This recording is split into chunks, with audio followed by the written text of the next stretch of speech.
Thank you, Mr. Speaker, and I thank the gentleman from Alabama and the gentleman from Missouri.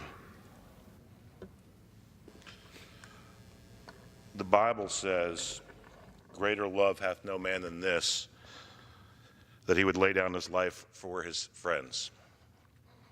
On September 12, 1997, a little boy was born to a hardworking couple and named Dakota Kyle Rigsby.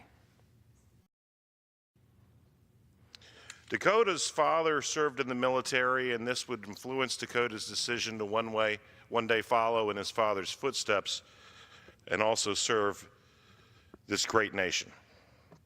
Every young man and woman and every parent who kisses a child goodbye understands that the potential price for such a decision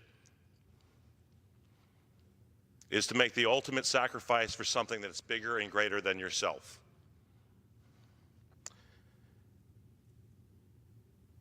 And on June 17th, 2017, Dakota Kyle Rigsby did just that.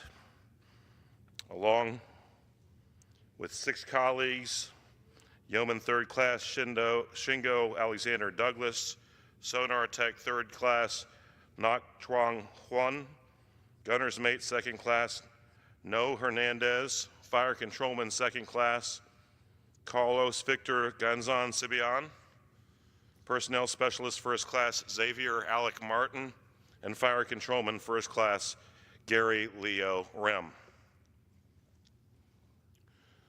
I often joke that the United States is the worst country in the world except for all the others.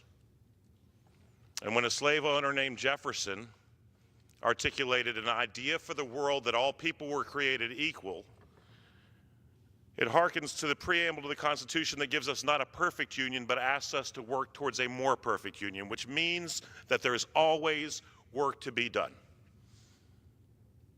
And Mr. Speaker, this work is invariably done in most instances by women and men whose names we'll never know. And so we carry this bill so that one of those heroes upon the backs of whom our nation is built will be remembered, even if only in a small place, in a small way, for sacrificing every single one of his tomorrows to help us continue to be free.